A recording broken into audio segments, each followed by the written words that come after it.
Tonight on our news, a judge hands down a sentence to that inmate who escaped prison earlier this week. Also, health officials say the end of the AIDS epidemic is in sight. Plus, we continue our complete coverage of Hurricane Dorian and its lasting impact on Grand Bahama and Abaco communities. And beyond the call of duty, one officer makes it his mission to help others.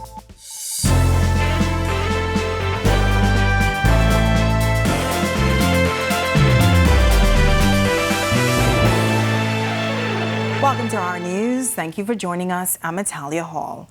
The man who escaped from prison after he was taken from his cell and left unattended has been jailed for 1 year. Candino Knowles has more in this report. Winston Walker pleaded guilty to his August 31st escape from custody at the Bahamas Department of Corrections when he appeared before Magistrate Samuel McKinney today. Walker, a 30-year-old Jamaican citizen who also uses the name Paul Williams, was being held at the remand center on charges of attempted murder, armed robbery, and attempted armed robbery. Prosecutors say officers removed him from his cell around 2 p.m. after he claimed that other inmates had threatened to kill him.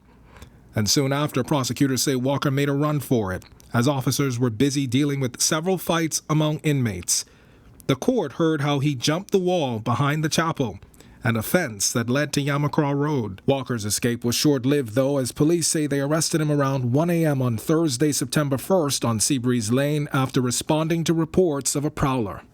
Magistrate McKinney sentencing Walker to 1 year in prison, telling him that he would inform prison officials of the security concerns that he says prompted his escape. Walker is awaiting trial for the other offenses that previously landed him behind bars. Reporting for our news, I'm Candino Knowles. Omar Archer, the self-described political activist, has been freed on a $4,000 bail on charges of causing harm and threats of harm. The charges stem from an altercation on August 23rd following a Free National Movement constituency meeting held at the Gerald Cash Primary School. Archer, 50 years old, of Lewis Street, Nassau Village, denied that he injured and threatened Hiram Kelly, a meritorious council member, at his arraignment. Archer's trial is set to begin before Senior Magistrate Carolyn Vo Evans on October 14th. He's represented by Wendon Miller Fraser. A man is dead tonight following a police-involved shooting. Police say the incident unfolded around 10 last night in the Miami Street area. Chief Superintendent Christine Skipping speaking with reporters on the scene.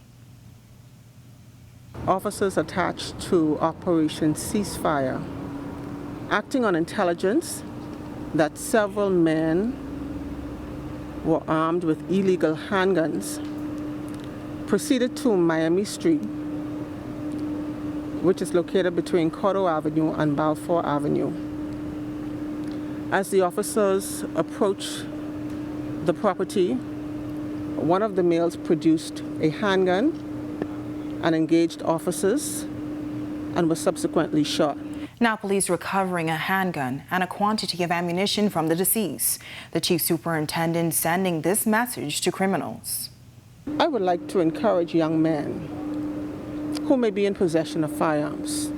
I would like to encourage them to turn those firearms, those weapons in. I would also like to send a strong message to them that if you decide that you're going to engage law enforcement personnel who are here to protect the citizenry of this Bahamas, who are here to prevent and detect crime, who are here to maintain law and order, we will be resolute in our duties.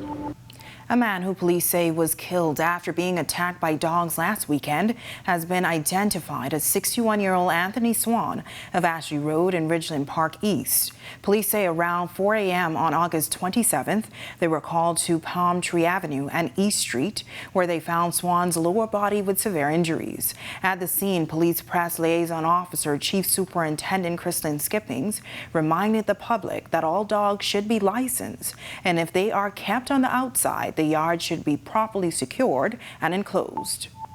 447 people are currently living with HIV in the Bahamas, according to statistics released by the Ministry of Health. Our Megan Shepard tells us that officials say the numbers are now putting HIV prevalence at an estimated 1.3% of the population. Minister of Health and Wellness Dr. Michael Darville says the country has come a long way in the national fight against HIV and AIDS, as the Bahamas shares in the global goal to end AIDS by 2030.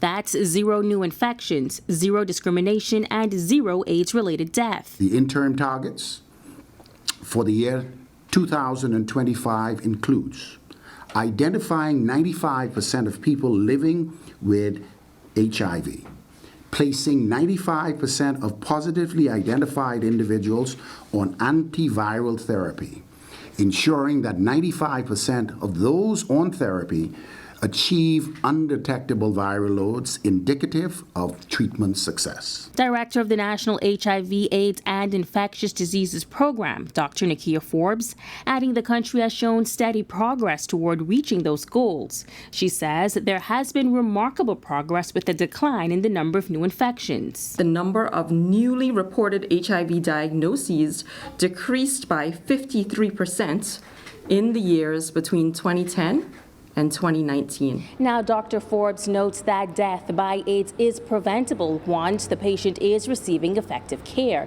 She says as it relates to that category, the ministry is also seeing a decline in those rates. That has also decreased by 40% between the years 2010 and 2019. In 2021, 73% of people living with HIV who know their status were in treatment. It's the highest rate of treatment Dr. Forbes says her team has seen, adding that 81% of those on treatment have achieved viral suppression. We moved to treating all persons with HIV infection, regardless of their illness stage. And we want persons to have the gold standard of care, and that's something called an undetectable viral load. It means that in the blood sample, when we send it through the instrument, we cannot detect any copies of the HIV virus. Reporting for Our News, I'm Megan Shepard.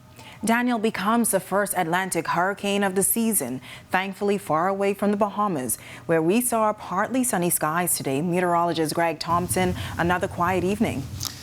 Yes, Italia, another nice evening outside. Temperatures are still a little bit on the warm side, 86 degrees with a few clouds, but we have a little bit of a breeze out there. East-northeast winds at 10 miles per hour, and that's taking a little bit of the edge off of the temperature, so it feels like 88. On our satellite, ridge of high pressure centered north of the islands. That's continuing to generate us very nice conditions across the islands. Light winds initially, but those winds will be picking up across the central and southeast Bahamas. A couple isolated showers, mainly across the extreme northwest Bahamas, but a dry air mass will be in place for us throughout the rest of the evening and into tomorrow. So look for 1 or 2 spotty showers later on tonight through tomorrow. That's your first look at weather. Your extended forecast is still to come. Thanks, Greg. And still to come on Our News, our commemoration of the 3rd anniversary of Hurricane Dorian continues with the story of Grand Bahama residents who are East End strong. And 16 islands, 1 mission, the big launch the Ministry of Tourism is gearing up for. And beyond the call of duty, how 1 police officer made it back to school a little easier for some members of the community. That's coming up when Our News returns. What we're doing is we seem to be saying to 80% of the student population, you're really not good enough. The PGCSE is a Bahamian exam. Your average is going to be around that high point, which is the D. Schools are churning out 5,000 children a year that need jobs. We're producing generations of Bahamians whose goal is to get out.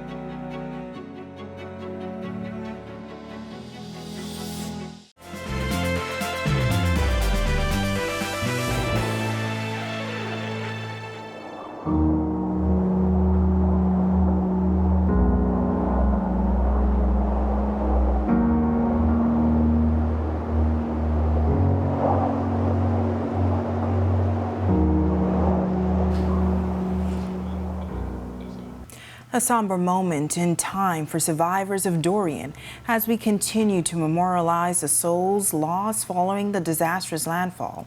We wrap up our team coverage this week with our Jamila Mizik in Grand Bahama and Berthany McDermott in Abaco as residents on both islands continue to share stories of survival and their individual roads to recovery. We'll begin with you, Jamila. Now we know one High Rock resident you spoke with is saying despite the challenges, he and others in his community remain East End strong. That's right, Italia. It was on this day 3 years ago when Hurricane Dorian came and changed the lives of many Grand Bahamians forever. And with that came stories of tragedy, but also those of resilience, like this one tonight. At the initial stage, I did not have the view that I was going to be leaving. I was going to stay with those who were remaining in the community. Donovan Bowe has been living in High Rock his entire life. In 2019, the now former chief counselor for East Grants Bahama says he was among those encouraging residents to evacuate while he stayed behind. He says although several persons called warning him to leave, he initially brushed off the idea. I began experiencing things that I hadn't experienced before, hearing sounds of voices screaming. It sounds really, really weird, and crying uncontrollably to the point where I did not know what was happening. And it was at that point that I decided, okay, I'm here alone. I'd better pack up what little I could and leave. It was that decision that possibly saved his life, as he was one of the last persons to leave the community. Bowe says immediately after Dorian, the roads were impassable, but days later he saw what was left of his home. The roof was completely gone. There was about 3 walls, and every so often you'd see a pair of shoes. While he survived Dorian, his uncle did not, and others he knew well from their tight-knit community. Just seeing the devastation, I didn't have actual hope that they would be found. 3 years later, he says progress has been slow, but the community remains East End strong. After all that we've gone through, each community has their story of survival, as well as those who are attempting to rebuild, doing as best as they can with the resources that they have. Well, there you have it. There's certainly a way to be positive. Reporting live from Freeport, Grants Bahama, I'm Jamila Mizik. Italia, back to you. Thanks so much, Jamila. We will get to our Bethany McDermott and Abaco in a moment. But now in a part 4 of our Megan Shepherd series, Where Are They Now? She speaks with one educator on Abaco who not only shares her passion for education, but also how she pushed through on her own trauma to help the youth on that northern island. Abaco District Superintendent of Education Dominique Russell rode out Hurricane Dorian with her husband, dog, and a fellow teacher. I had new furniture, everything was destroyed. The new fridge, the doors were off. It was just chaotic. I couldn't believe that when I came out of that bathroom, I could actually see the sky. Russell eventually ended up at the government complex, which housed offices for the Ministry of Education. I had a teacher, she actually slept on this desk. I sat in that chair, my husband was in another chair. All of this floor was soaked. People were in all of the cubicles in the front, and we stayed here for a little over 10 days. Russell's home was demolished during the storm, and she eventually evacuated the island. However, she says her focus was always on her team. Once I was able to determine where every teacher, every support staff member was, then on the 10th, when I went on that plane, I cried. Russell says she returned to Abaco shortly after and lived in a trailer for some 2 years. Her motivation, to help rebuild the education system on that island. And now, some 3 years later, Russell says she believes she's grown not only as a professional, but as a person. The Grand Bahama native says she is proud of the efforts made on both islands and is particularly proud of how Abaconians have pulled together. And they've worked together to rebuild. Reporting for Our News, I'm Megan Shepherd. Thanks for that report, Megan. And while we've heard much about Dorian's devastation, there are also stories of determination and kindness. Tonight, our Bethany McDermott over in Abaco sharing how one Abaco native took in more than 20 people after Dorian destroyed his neighborhood. Bethany? That's right, Italia. Simpson McKinney is telling a different story. During Hurricane Dorian, he opened his home to nearly 24 people. He says that lasted for weeks. The last person left the house maybe 3 weeks later. Simpson McKinney's 4-bedroom home sustained minimal damage during Monster Dorian and became a place of refuge for 20 other people, 4 of whom he says were elderly. McKinney recalls that during the passing of the storm, he noticed his neighbor's home being torn apart and the families having to flee. There are persons that said to me that they don't know if they could have, opened their house to that much people. I don't know if I could live with myself if something had happened to them outside of that. So I thank God I was in a position to help. McKinney says while everything around his home was being battered by Dorian, he wasn't afraid. With more than 24 people taking refuge in his home, he says the group came up with a routine. After the storm was over, everyone pretty much kind of got in gear and took apart. Some would do cleanup, some would do cooking and stuff like that. My boat was out in the yard, which held, I would say, close to 50 or 30 gallons of water from the rain. And we would use that to kind of, for cleanup purposes. Even after the storm, McKinney says he chose not to leave Abaco despite having the opportunity. There's nothing in me that says go. And I always said, my statement was always this: I want my grandchildren or great-grandchildren or whatever generation there is to say, Daddy was here or Granddaddy was here to help rebuild Abaco. And so I would like to have my mark here. Now, Italia, like other Dorian survivors we spoke to, McKinney says he's just happy they all survived and that he was able to accommodate the extra people. Reporting live from Abaco, I'm Berthany McDermott. Back to you, Italia. Thanks so much for that touching story, Berthany, and all of the stories we've heard this week. Our Berthany McDermott for us in Abaco and Jamila Mizik in Grand Bahama, thanks to you both. And be sure to tune in to our news weekend edition tomorrow for the coverage of the Dorian Benefit Concert and more stories from Abaco and Grand Bahama as we mark the storm's 3rd anniversary. When our news comes back from the break, a police officer brings back-to-school joy for one family. Plus, the Ministry of Tourism announcing a new marketing strategy. We have all the details when our news returns. What we're doing is we seem to be saying to 80% of the student population, you're really not good enough. The PGCSE is a Bahamian exam. Your average is going to be around that high point, which is the D. Schools are churning out 5,000 children a year that need jobs. We're producing generations of Bahamians whose goal is to get out.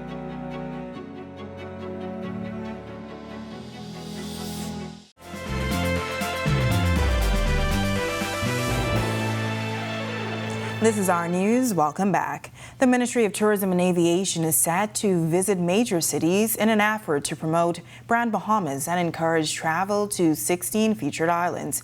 Tonight, our Marlena Leonard reports on the global mission strategy. And officials say their new marketing campaign will feature a more individualized approach to each of the 16 featured islands. The Ministry of Tourism, Investments and Aviation's global mission strategy starts in Florida next week and will take tourism officials to major cities across North America and Europe, according to Deputy Prime Minister and Minister of Tourism Chester Cooper. Each territory selected throughout the USA and Canada, and the various locations to be added, as I mentioned, were very strategic. We are exploring our top performing markets, such as Florida, and reestablishing ourselves. Acting Director General of Tourism, Latia Duncombe, says numbers are only down 20% from 2019's pre-pandemic statistics, and that the pandemic-inspired trends where tourists are now interested in exploring more of the family islands. And so on Bahamas.com, there's live content updated every single month promoting each of the 16 islands. You can see exactly what we have from a hotel inventory perspective, from a tour offering perspective, and an experience. You can actually have a virtual experience that you can enjoy from the comfort of your home.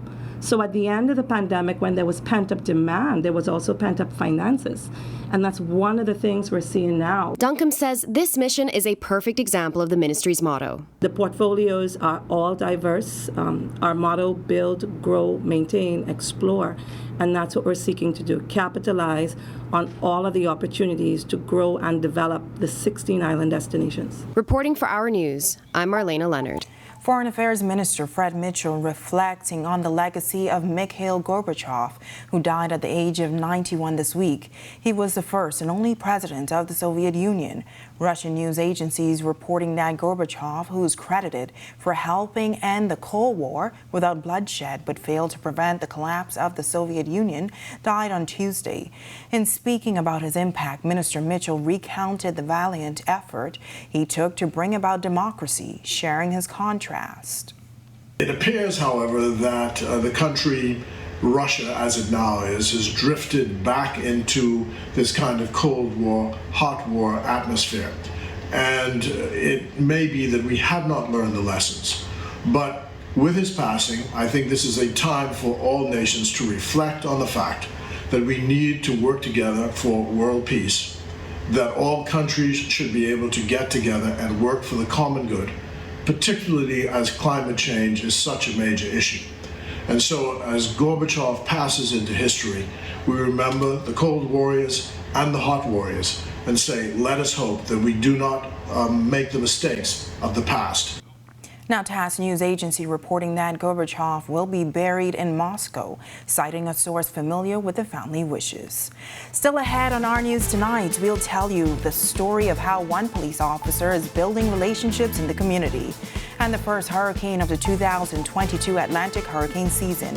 Greg has our weather weekend outlook. What are we seeing, Greg? Yes, Italia, we're still tracking 3 systems out there in the tropics. The system off the Cape Verde Islands, not really posing a problem, gonna really weaken eventually. But of course, Danielle formed early this morning. It's now a hurricane, and we're still watching that system near the Leeward Islands, expected to pass just to the east of the Bahamas by early next week. We'll tell you more about that in your extended forecast. Thanks so much, Greg. More when our news returns. What we're doing is we seem to be saying to 80% of the student population, you're really not good enough. The PGCSE is a Bahamian exam. Your average is going to be around that high point, which is the D. Schools are churning out 5,000 children a year that need jobs. We're producing generations of Bahamians whose goal is to get out.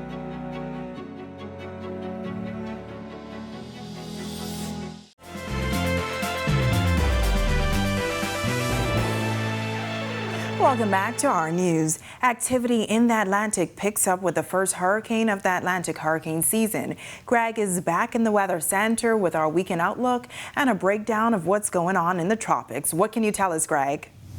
Hey, Italian, welcome back everybody for our second look at weather. Of course, we are tracking a newly formed hurricane that formed earlier today, Danielle, which is out there in the open Atlantic, packing maximum sustained winds of 75 miles per hour. Meandering really across the location just to the west of the Azores. It's going to stay in basically that position for the next day or two before it makes a turn towards the north and east and away from the Bermuda and headed towards the Azores. This is the track. By tomorrow, it's a hurricane, Category 1, and then expected to strengthen slightly to a Category 2, and eventually, as I mentioned, continue to push out towards the north and east, eventually moving into some cooler waters and becoming once again a remnant low. The second system we're watching, that system that is near the Leeward Islands, organized showers and thunderstorms, still trying to get its act together. It's now getting quite a bit of thunderstorm activity associated with it. Not really near the center of circulation, but the track is going to continue to be towards the west-northwest, eventually to the east of the Bahamas by the beginning of next week. So we're going to continue to monitor this system over the next several days, as it could potentially provide us with some swells as it stays east of the island as anticipated. Taking a further look out in the open Atlantic, there's another system out there, the National Hurricane Center giving a very low chance for formation. Will continue to move towards the west and move into some cooler waters. But locally, the ridge of high pressure will stay with us into the weekend, and that's going to generate some very nice conditions as well as some breezy conditions across for you boaters. Speaking of our boating forecast, for all areas tonight through tomorrow, your winds will be out of the east at 15 knots. They will be gusting at times, seas running 3 to 5 feet over the ocean. Your low tide will be at 7:16 tonight. Here's a look now at your national forecast.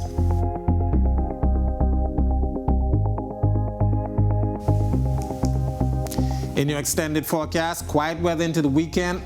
Mostly sunny with just an isolated shower, but those temperatures will be very warm, approaching the 90-degree mark. And of course, those daytime feels like temperature will be in the triple digits. So make sure you prepare accordingly. That's a look at our weather. Make it a safe evening and have a great weekend, everybody. Thanks so much, Greg. Now, police officers are often recognized for making arrests and protecting and serving. But one member of the Royal Bahamas Police Force has gained social media fame for his recent act of kindness. Our Sasha Lightborn has his story. Policing as a ministry is not all about arresting and charging persons. It's about giving to and helping the less fortunate within our communities. That's Sergeant 2838 Kevin Ellis, who took it upon himself to assist the Thompson family in preparation for back to school. Pictures showing Sergeant Ellis donating the items to Mr. Thompson's son and shared on the police force's Facebook page went viral. Sergeant Ellis says he felt compelled to assist the family after first meeting them during the pandemic. I was hurt. I felt some type of way, so I decided to help them. I would have told my partner that I'm not going to leave here until I make a positive impact in this family's life. I would have went to Kelly's, bought a blow-up mattress. I would have went to the food store, spent $150 on some items, took his generator to Mason Addition, got it fixed for him. He says he continues to make regular checks on the family and will continue to assist them out of pocket for as long as he can. Police Press Liaison Officer Chief Superintendent Crystalyn Skippings says what Sergeant Ellis did will be far-reaching. It highlights the humanitarian aspect of police officers. Yes, we are called to enforce the law, but we're also called to be ministers, to seek out those who may need assistance.